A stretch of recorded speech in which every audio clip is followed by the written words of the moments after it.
Hopefully I can weld this in place and everything is square. Hopefully.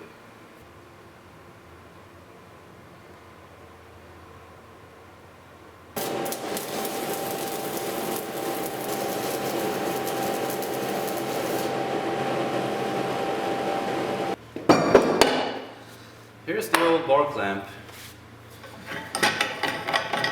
This is what I intend to reuse.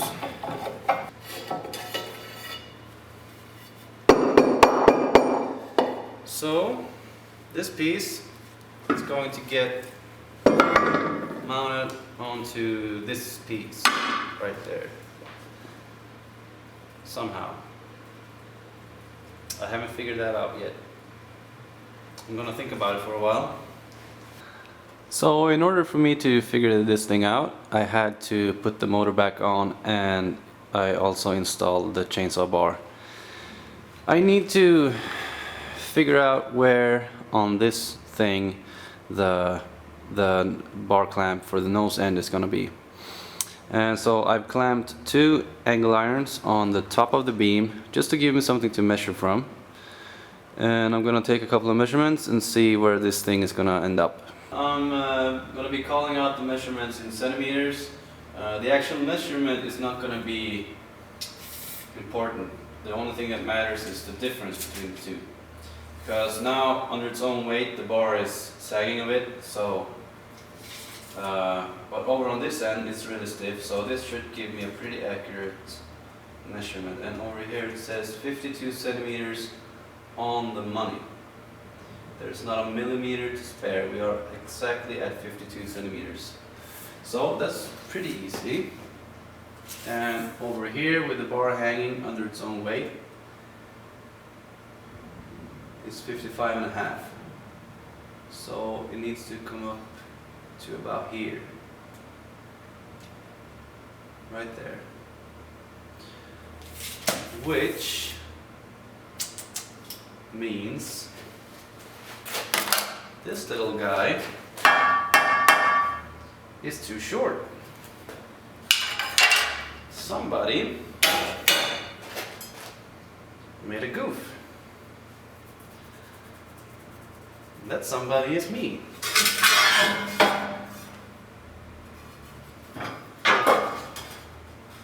Just gonna see where we end up if I push this thing. If I just force it up here, we'll see where we end up. So we are exactly 10 millimeters. We were 52 on that end, and we are 51 over here.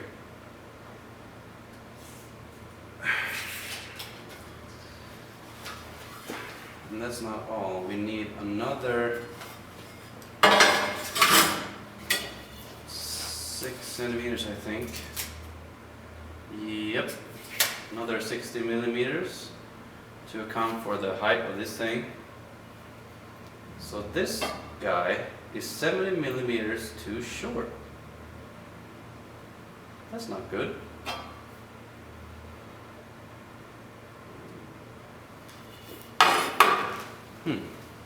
Another little issue is this this tensioner device that's located right there. If we had X-ray vision, we would be able to see the drive shaft from the motor coming out right about here, and there's a little pulley here and there's a belt that goes to another pulley that drives the sprocket. And that belts need to be tensioned, and that's what this bolt is for. And so when you tension the belt with this bolt, you pivot this plate here, this thing here, and that, it's not a lot, but a little bit of movement over at that end is going to cause major movement over here, up and down. So I think that the belt is tensioned right now. I hope it is. But I just sucked this down here with a lot of magnets, and I just needed to find out where my where the bar is going to be. So I just drew a little Sharpie line here.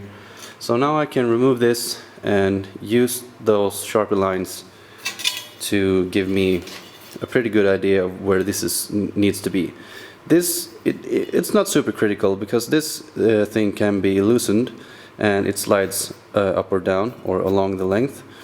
But it's nice to know that things end up where they are meant to be. So, as luck would have it, I found this in my little scrap bin. This is a 70 millimeters square tube. I can just cut a slice off of here and weld it to this end, and it'll lower the whole thing by 70 millimeters, and that will make it just perfect.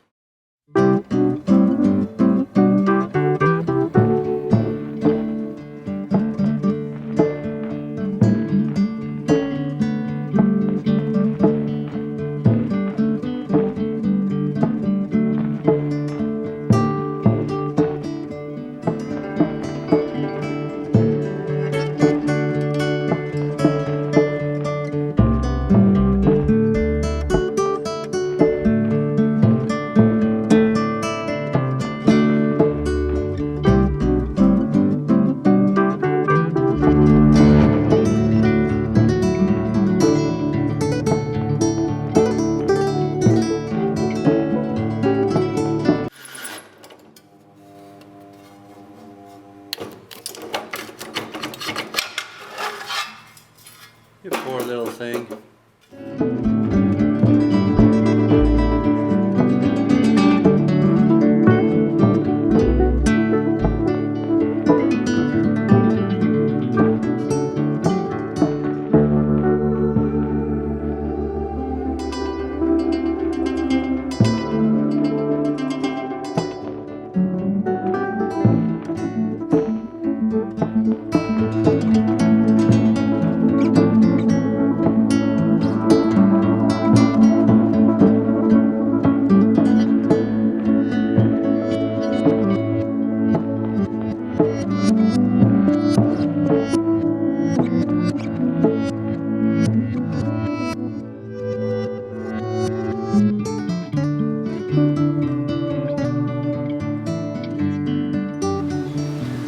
So this is really interesting.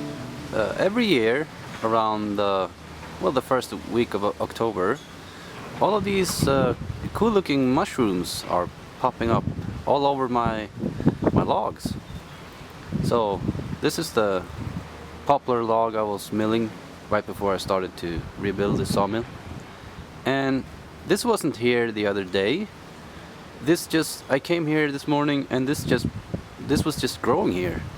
It's incredible. Look at it.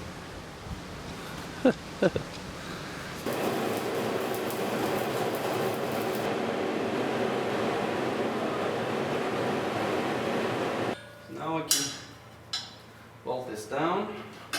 That's on there. Finally. Look at that. I'm just gonna take a little measurement here. Make sure we make good. It is dead on 52 centimeters. That is incredible. I'm actually a bit proud of myself. No.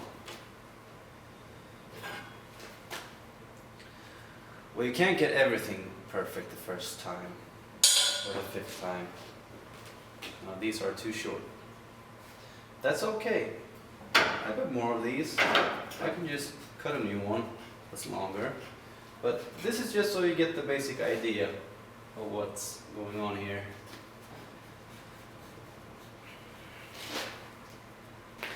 That's really cool.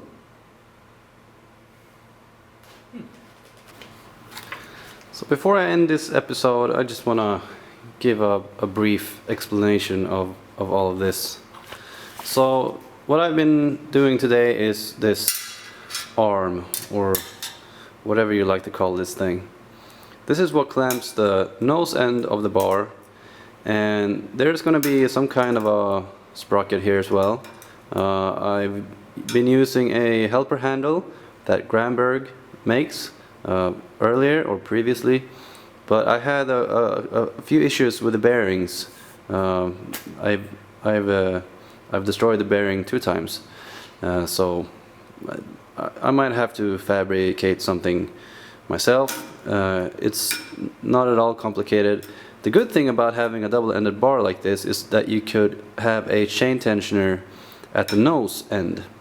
But just a whole bunch of steel here. I wanted it to be really stiff and sturdy, and yeah, this is not going anywhere. So I made sure to get this as good as possible. You can see it's just at the 52 mark right there. And over at the other end here, we are pretty much dead on. If this would focus. Oh, there we are. And so that's kind of nice. So now I know that everything is nice and square. The bar is not tilted like this. And the other thing to figure out, or I actually have a plan for it, it's the bar sag. I think we can even see a little bit of it right now, even though it's on its back like this. But once the whole beam is tilted up, the bar usually likes to sag a little bit, and that makes it that makes the cut, you know, the boards or the slabs do have a little bit of a scoop. And so I want to address that. Anyway, that's gonna wrap up this part number 3, and I'll see you on the next one.